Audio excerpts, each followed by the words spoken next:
Hello my dear friends, you are on the Military Summary channel and today we will discuss the situation in Ukraine on the 12th of May. Today we got a lot of very interesting news, so let's start. This morning we got very interesting report from the Ukrainian military authorities. They said that the Russians, they managed to cross the river Seversky Donetsk. They managed to open another front line.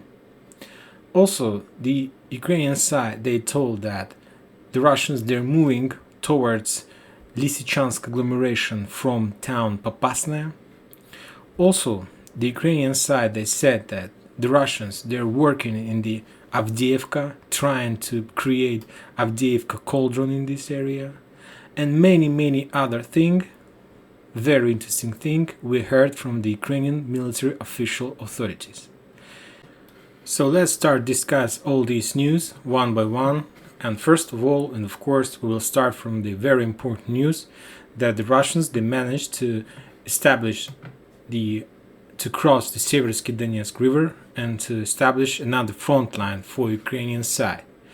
According to the West map, they are saying that the Russians, they established their Bridgehead in this area. If you remember a few videos ago, I told you that the Russians, they made an attempt to open another front line, but this attempt was failed, and we saw a lot of pictures. This is the place. We saw a lot of pictures of destroyed Russian vehicles and equipment. This is it. And according to the West map, they're saying that the Russian managed to cross the river in this area and to establish the bridgehead here. Also, they're showing that the Russian crossed the Seversky Donetsk river in this area as well. So for now, if we can believe the West sources, we can say that the Russians have a very powerful and very interesting bridgehead, and now they can make few offensive operation in direction of Seversk because they're on the same side of the river as Seversk. Also, they can increase their bridgehead in this area by attacking Serebryanka from this bridgehead and attacking Serebryanka from this bridgehead. I'm not sure that this information is correct because Seversky Donetsk is very big, and as far as I understand, there were not just one pontoon bridge in this area, not even two, not even three. There were a lot of pontoon bridges. Some of them were fake pontoon bridges, some of them were destroyed. We saw a lot of video pictures about that. So let's continue our discussion. Few hours ago, I got very interesting picture. Let's take a look at the bag we discussed a lot of times during our previous videos. This is the bag. This is the natural bag, and this is the bag right on the north on the town Bilohorivka. We discussed the bag, and I told you that I think that it's a very nice place to protect Russians, to hold this bridgehead. It's a very nice place to establish fortified area here and to freeze as much Ukrainians as possible.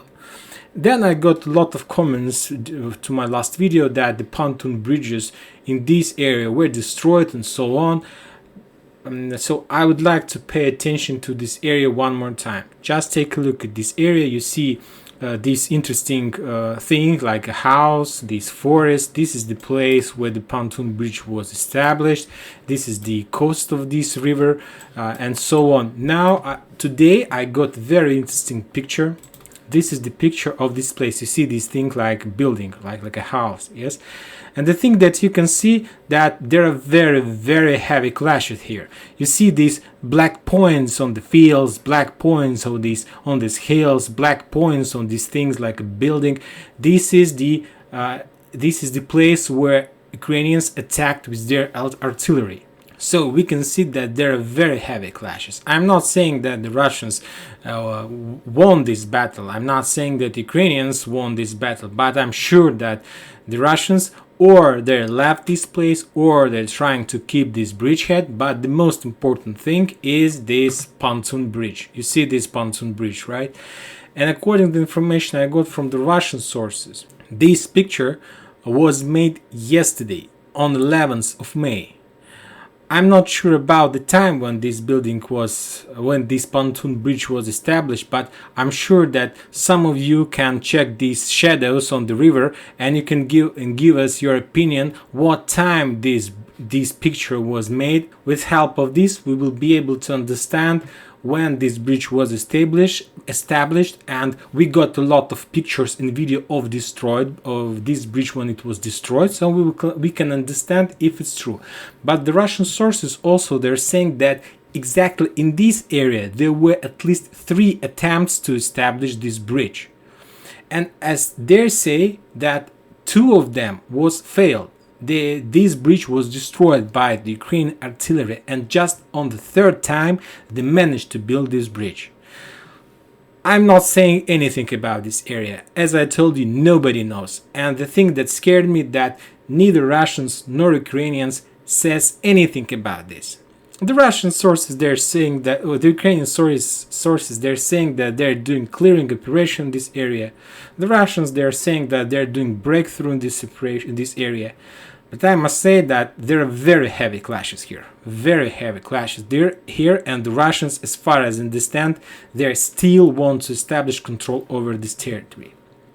So another important thing, the West map, they're saying that the Russians crossed this river here. That's why I'm telling you that I'm not sure about that this information is correct. First of all, if they can cross this river in this area, that means that we would receive some information from Seversk, because the distance between this Bridgehead and the Seversk is just 6 kilometers. It's just half of the day of heavy clashes, and the Russians might be there.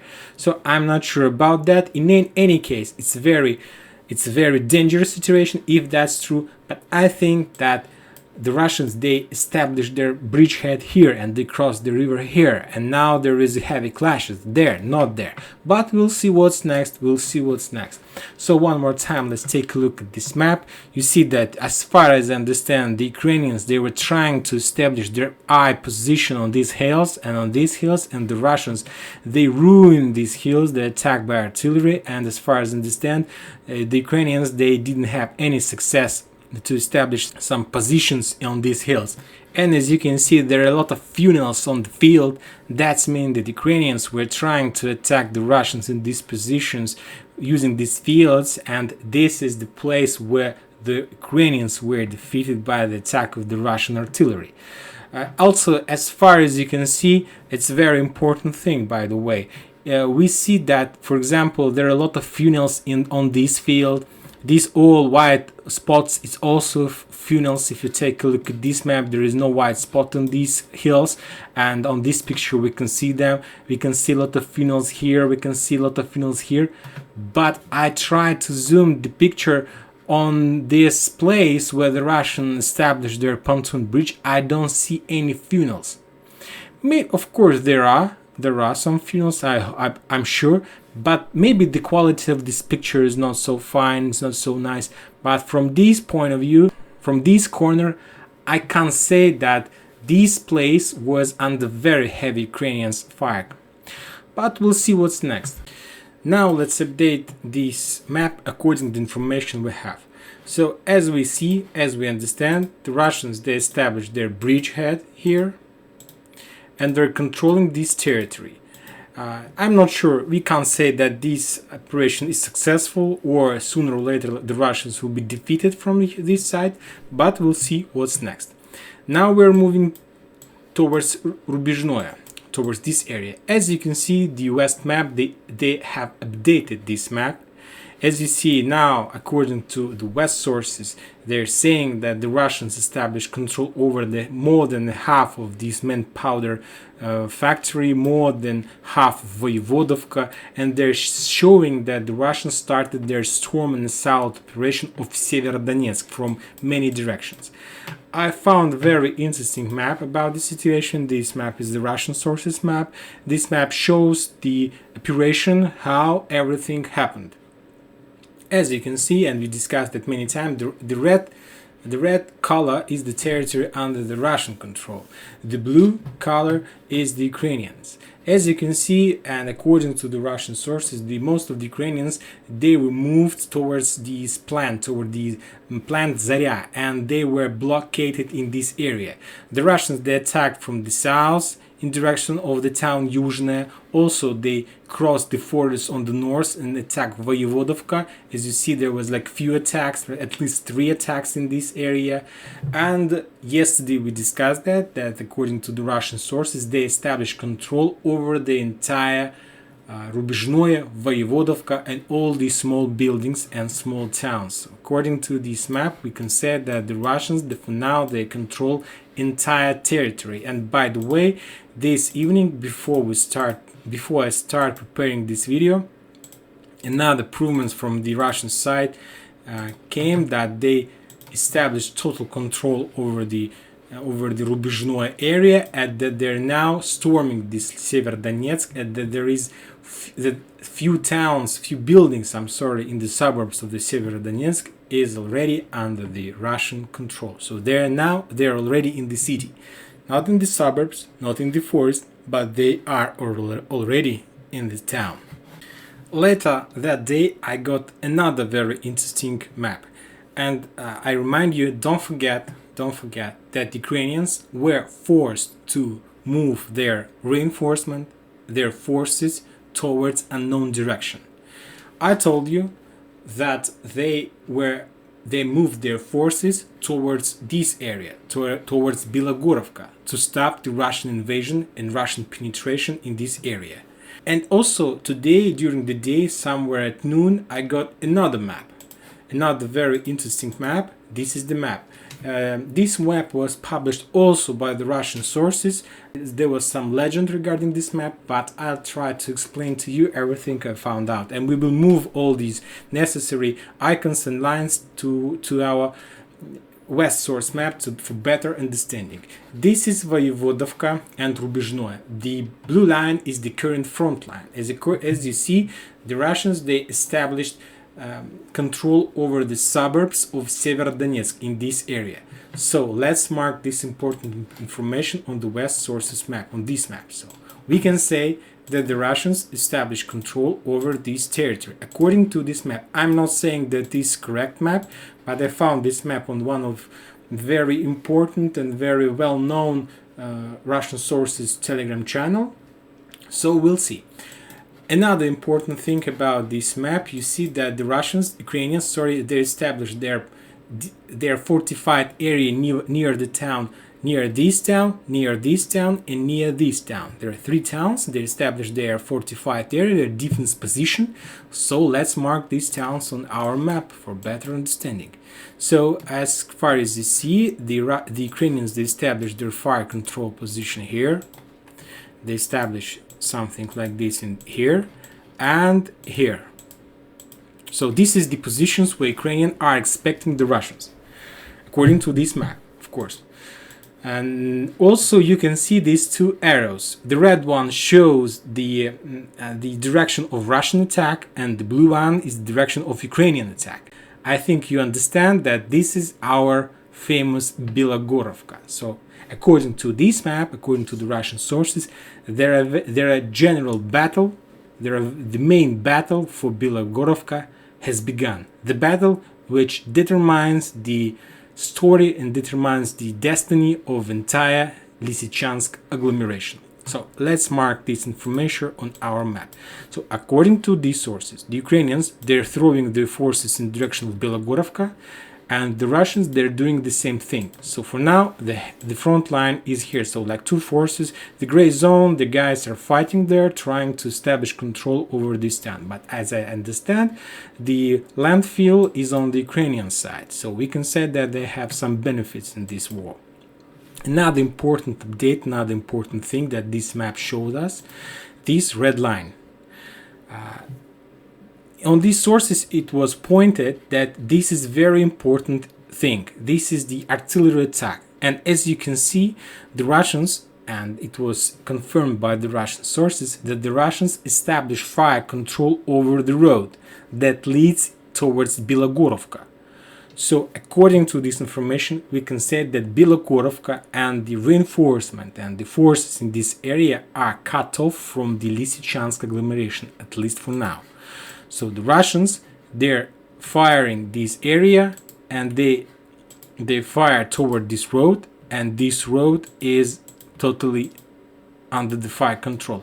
There are just, we can say, 12 kilometers from the Russian area, so that it's not much. Of course, they're not firing with very big accuracy, but at least they're bombing the Ukrainian position in this area. So I can say that, as I see, there are very big problems here.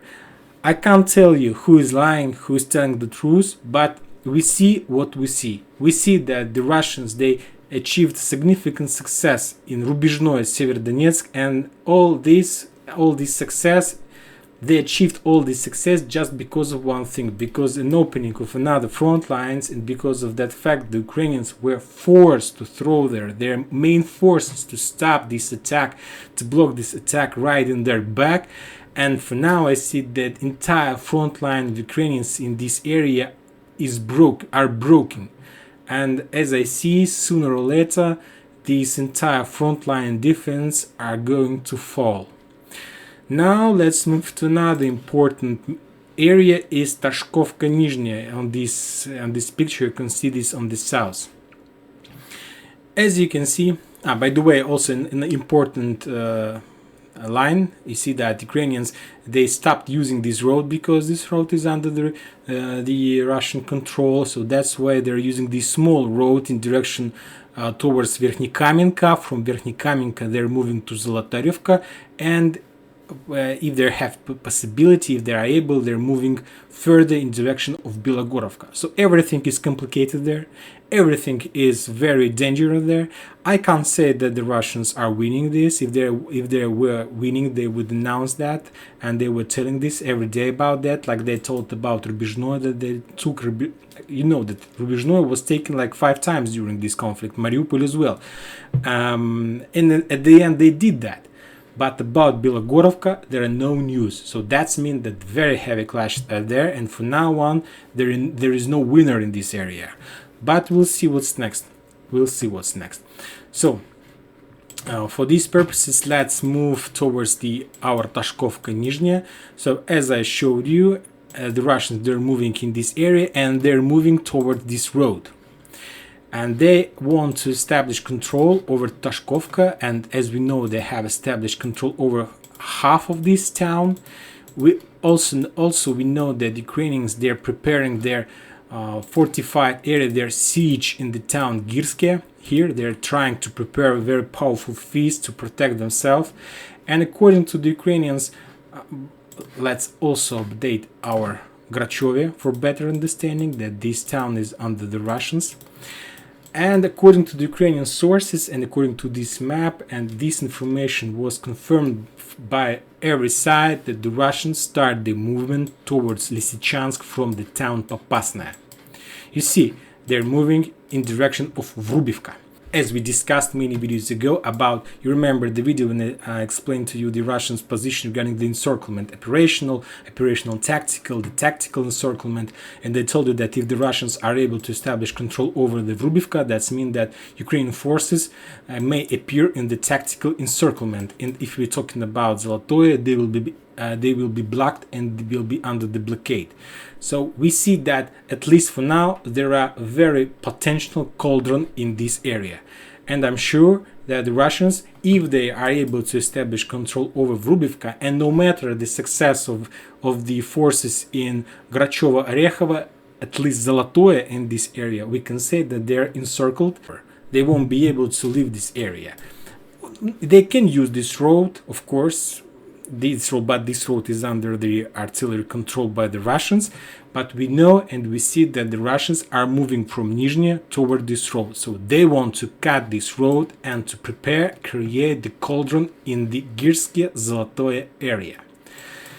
So this is the picture for today about the main important area. Now we are moving towards Avdiivka. Also, we got information from the Ukrainian military authorities. This map was updated that the Russians Yesterday we discussed that the Russians were attacking towards Kamyanka. They took this line, this fortified line. This line is under the Russians. Maybe it's a gray zone, but at least the Russians, they are dominating here. And today the West sources and Ukrainians, they confirmed that the Russians, that they are storming Novobakhmutovka and Novokalinovo. These two towns. According to the Russian sources map, we know about that long time ago. They marked this area. This is the area. This Novobakhmutovka, at least half of this town is under the Russians. But now this map was updated. So we can say that the Russians, they are storming, they're very aggressive there. So we can say that they establish control, or if they're not, there are heavy clashes there, and they will establish control over this territory very soon. And according to this picture, we see that Avdiivka, they don't have any road to leave this territory. The only one road, this is the road, the only one small road. And the Russian says that from now on, Avdiivka is in the operational encirclement. Not operational tactical, not tactical, they're just in operational encirclement. And also we got information from the Russian sources that the Ukrainians, they blown this dam. Another story with the dam, another dam, and they said that they did this to slow down the Russians' attack. Another front line, the Russians are moving in direction of Marinka, from Alexandrovka towards Marinka, and from Slavne towards Novomikhailivka, and from Stepne towards Novomikhailivka as well. So they activated their forces in this area as well. And that's it for today. Thank you for watching. Subscribe to my channel and enjoy your day. Bye bye.